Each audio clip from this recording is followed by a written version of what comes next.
everyone, and welcome back to RimWorld Infinite Lives. As you can see in today's episode, we begin with our colonists on the hunt for wild animals to munch on. Which begs the question, if Lazarus revives every time after dying, is eating not an exercise in futility? I leave that to you to decide, dear viewers. Anyhow, to start us off for the day, we had a man-hunting pack of guinea pigs coming to attack us. Guinea pigs in this area seem to just be absolutely murderous. But we quickly obliterated those tiny little creatures and went on about our lovely day. We of course had to put out the fires that we started. Sometime later, we actually had a wild warg self-tame, so I went ahead and gave him a lovely little name and let him come on into the colony and rest himself. While our new warg Pete was getting better acquainted with his new family, we were also working on our underground power conduits so we could finally have electricity throughout the base. Late one evening, the colonists, so happy with all the progress they made and all the times that Lazarus died and came back to life on a joyous day, decided to throw a party. And in other good news, we had quite the little powerhouse of a dryad come to life. It was a little clawer, so we gave it the only appropriate name for someone of his status. We received notification of an enemy who actually crash-landed in a transport pod nearby. He wasn't really worth much to us as his skills were quite low, so I sent Pickles down to get a fresh set of clothes from him before he died. Then for some time we went back to building roads around the base. Then after that the most amazing thing happened. Lazarus has fell in love with Ho. She is one of the colonists that we rescued and brought into our colony, and now they're falling in love and it's all wonderful. I even went ahead and built them their own double bedroll. Oh boy, would they stay nice and comfy in this thing together at night. We even built some planter boxes around the colony. It was really becoming a sweet little utopia. But utopias are even invaded, so we also worked on our defenses to make sure that we would be fairly equipped if we were to be raided again. And staying true to being well equipped, we also had another claw dryad that popped off the tree I thought would be very useful for defense. One evening, Pickles was being hunted by a grizzly bear, so naturally he turned around and fried its ass with his flamethrower, but after it did not die and was laying on the ground, we decided to stab it to death. Sometime after that though, within a very short time span, Lazarus and Ho decided they were getting married. I think they're taking a little too fast, but whatever. Finally, we were getting our first raid of this episode. It was a small group of what I believe to be pirates or outlanders. We shouldn't have any trouble taking them on, though.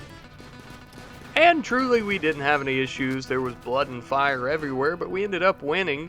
We got out without any casualties, even Lazarus, the miracle man himself. We were even able to capture a few of them. And I kind of take it back about no casualties. We ended up losing our claw dryad, and we also lost our warg, Pete. R.I.P., buddy. R.I.P. Some time later, we had an infestation. I was kind of scared about this, as I thought it was going to be in our base, but then I realized it was just in the same cave that a large group of bugs were already in, so I wasn't too worried about that. Something that called for a bit more concern was one of our prisoners that we just recently took in was trying to escape. So we sent everybody down, we beat the crap out of them, kicked their teeth in a few times, and then threw them back in their cell. Easy peasy, lemon squeezy. This did make me realize, however, that we would probably need a better jail, so I started working on a steel jail to put everybody in. And in the middle of working on our jail, we were now being raided by a small group of mechanoids who were coming here to try and wipe us off the face of this territory. The mechanoids were actually easily defeated though by our traps and colonists with their weapons, and we didn't really have to worry about much. Some days later, not much had happened, but we were now being raided again by a group, and they had fell from the sky in transport pods and were coming to murder us. Lucky for us, they were all a bit clumsy and almost all of them fell on top of our traps, so really we had to do minimal shooting and they all just basically suicided on top of our spike traps. And at this point I was just bragging on myself for keeping Lazarus alive throughout the entire episode so far. Shortly after I was bragging on myself, we had another one of our prisoners actually recruit and join us, which was very nice.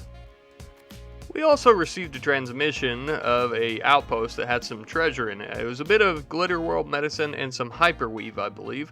So I decided to go ahead and go out and maybe get that stuff and any other loot that may be at the location. While the colonists were on their way there, I realized that that infestation was causing quite the bug problem and it was going to continue growing. But the bugs would have to wait. We'll deal with them at a separate time. We finally arrived at the little outpost that had the medicine and the hyperweave, and we were about to loot it. Just after arriving though, a mechanoid came out of the woodwork and had his claws ready to just stab us right in the eye and the old abdomen. I had the colonists hide inside the little treasure cabin and let Lazarus break out the old fisticuffs and knock his brains out. Or his CPU, I guess. Shortly after arriving home, and I suppose what was a celebration of all the greatness this colony was becoming, Lazarus and Ho decided to tie the knot right then and there, and it was such a beautiful ceremony, and such a beautiful occasion, really. But good things don't always last, and we were now being sieged by a very large group of neighboring colonists who were just ready to murder us and take all our goods. I decided to go ahead and send Lazarus down with his flamethrowers, and I seen a nice little stack of mortar shells that I thought would just be wonderful to shoot at. The mortar shells exploded and injured quite a few of them, but unfortunately they knocked Lazarus to the ground and began attacking us. But a Hail Mary of bullets made them flee, and then shortly after we ended up recruiting one of the prisoners that we had taken previously from another raid. We wasted no time equipping this young lad and putting him straight to work. We ended up having a fair-sized mech cluster fall down from the sky and set up camp right near the base. The mechanoids were not attacking us, but they were going to be a major inconvenience when we were setting up caravans or trying to hunt local wildlife. So, naturally, I had the brilliant idea to send Lazarus out, because if he died, which he almost definitely would multiple times, we could always bring him back to life, and he could try to destroy them. By this point in the episode, I was pretty proud of myself, but also I thought it would be kind of boring, because he hadn't died at all this episode so far, and that was kind of the whole point of this series, is every time he would die, he would be brought back to life. So luckily, fighting the mechanoids, he died a lot. My plan with having him deal with the mechanoids was not to attack them individually. I thought that would take a very long time, so I was going to try and shoot one of the auto turrets because I knew it would explode, and then thus it would cause a chain reaction, injuring most of the pikemen. Problem is with that, every time I would go to shoot it, 3 of those pikemen and the auto turret and the inferno cannon would just absolutely demolish Lazarus. But finally, I was able to damage the auto turret enough that it would explode onto the pikemen, injuring most of them, and thus this was their downfall. At this point, the pikemen decided to start assaulting the colony finally, as we destroyed most of the mech cluster. I suppose they had no home to go back to or to stay at. So Lazarus snuck up behind them and began assaulting them from the rear.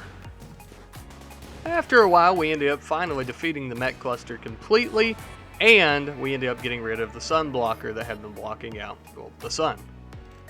But with this colony, peace has never been an option, so shortly after we destroyed the mech cluster, we were now being raided by a pretty good sized group of, well, raiders. I sent Lazarus down to hide in a little nook on a mountain. That way, as they passed by, he'd be able to shoot at them with his flamethrower, thinking I could kill many of them. But unfortunately, he only badly injured one of them. I think she died. And since Lazarus didn't bleed out during that time, the other colonists would be on their own as he just laid out there waiting to die and be revived. Lucky for us though, our citizens were well armed, and for the most part they were all a pretty good shot. Some of them kind of sucked, but they ended up winning the battle and surviving the day. And funny enough, that night Lazarus actually survived out there in the snow, bleeding to death, but we didn't have to revive him because we brought him home and just kind of threw a little bit of snow in his wounds and he was a-okay. Then late one evening, it turned out us destroying the Mech cluster's sun blocker was a total waste of time, because now we have a toxic fallout that is going to kill all the plants and wildlife in the area, doing basically the exact same thing as the sun blocker. We ended up having to accommodate with some wind turbines, because now without wood we'd not be able to fire up our generator, as that's its only fuel source. Even with all the awfulness though, I love looking at the colony. Look how beautiful, look how far we've come, it looks so good. Since it would be a bad idea to stray too far from the base and the toxic fallout, I decided we would just work on our defenses as well as some other things, just making our quality of life around here a lot better. Now I know what I just said about straying too far from the base, but we had an option for peace talks with a local faction, so I decided that I'd like to try that. I've never actually tried that, and I'd like to see if it makes anything better. So we sent some of our colonists out for that. On the way there though, we got word of an ancient complex that may have some treasure nearby, so we actually rerouted for a short period of time to go there and see what goodies may await. After we ended up arriving at the complex, obviously I let Lazarus be the first one to go in, just in case there's some kind of booby trap or something that would kill them immediately. And we sent the colonists around the complex to look for things. We found a few of the crates, ancient comms console, but there really wasn't anything interesting. I think we ended up getting some pig skin and something else. There was really nothing of value here, unfortunately. I do, however, love rummaging through these complexes and whatnot. I always like sending my colonists through kind of like a little SWAT team. It's pretty cool, even if we don't find anything interesting. But shortly thereafter, we didn't find anything in the complex. We went back to the peace talks, and as you'll see here shortly in just a moment, the peace talks didn't exactly work out. It actually made things much, much worse. Yeah, we are going to send our colonists back home. That was basically a total waste of time, except it was a little bit of fun. But I hope you guys have enjoyed this episode. I really appreciate you guys. I hope you're having a lot of fun with this series. To me, I'm having a lot of fun so far, and I'm really enjoying it. So thank you guys so much for watching, though. I hope you have a wonderful day, and I'll see you in the next one. Goodbye.